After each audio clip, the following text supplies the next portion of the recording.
When completing a long climb, one first experiences dizziness, disorientation, and shortness of breath due to the high altitude. But once you become accustomed to the climb, your mind opens up to the tranquility of the triumph.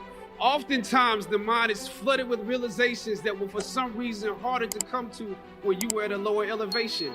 At this moment, most of you need some realizations because right now you have some big decisions to make. Right now, I urge you, this day when you have reached the hilltop and you are deciding on next jobs, next steps, careers, further education, you would rather find purpose than a job or a career.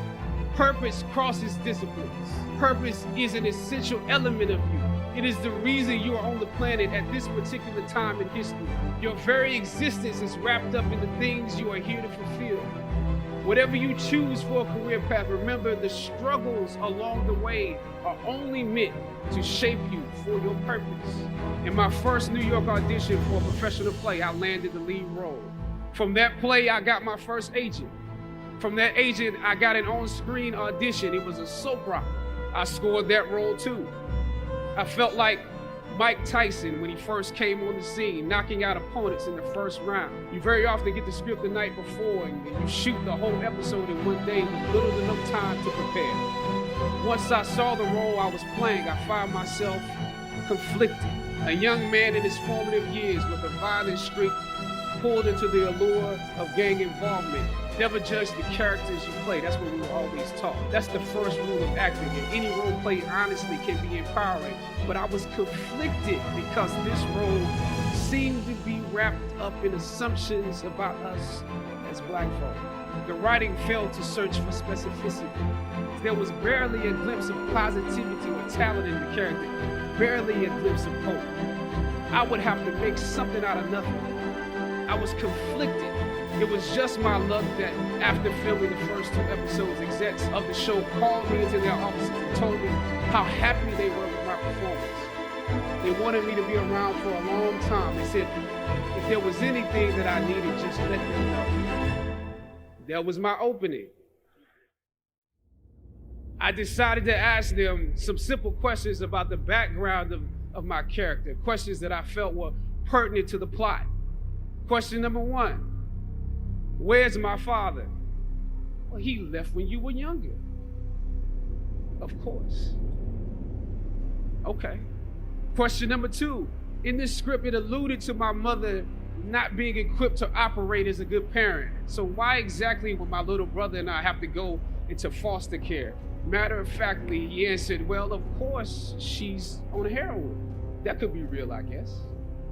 But I didn't want to assume that's what it was. If we're around here assuming that the Black characters in the show are criminals on drugs and deadbeat parents, then that would probably be stereotypical. With that word stereotypical lingered. I left the office. I shot the episode I had come in to shoot on that day. Probably the best one I did out of the 3 because I got what was bothering me off my chest on the next day. Phone call from my agent. They decided to go another way. I was let go from that job. The questions that I asked set the producers on guard and perhaps paved the way for a less stereotypical portrayal for the Black actor that stepped into the role after me. As the scripture says, I planted the seed and Apollos watered it, but God kept it growing. As conflicted as I was before I lost the job, as adamant as I was about the need to speak truth to power, I found myself even more conflicted afterwards.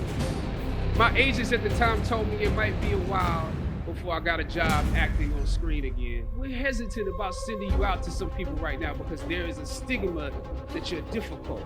But when you have those moments, you start to wonder if there was a better way to handle it, and if you could have handled it better, maybe you could help your family. And then before you know it, you're broke, and you find yourself scraping together change just so you can ride the subway, so that you can get the next job. And maybe if you could book something else, that would eclipse the feeling of doubt that's building, but it seems like you can't pay them to hire you now.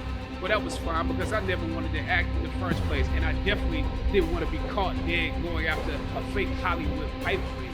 I'm more of a writer-director anyway, so forget their stories. I can tell my own stories.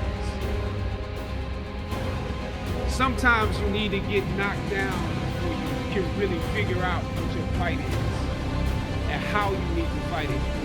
Sometimes you need to feel the pain and sting of defeat to activate the real passion and purpose that God predestined inside of you. God says in Jeremiah, I know the plans I have for you, plans to prosper you and not to harm you, plans to give you hope and a future. When I dare to challenge the system that would relegate us to victims and stereotypes with no clear historical backgrounds, no hopes or talents, when I questioned that method of portrayal, a different path opened up for me, the path to my destiny. When God has something for you, it doesn't matter who stands against it. God will move someone that's holding you back away from a door and put someone there who will open it for you.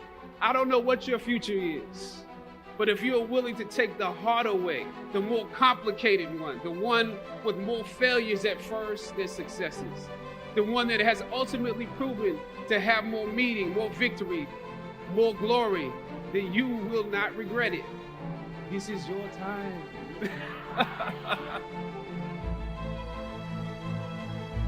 The light of new realization shines on you today.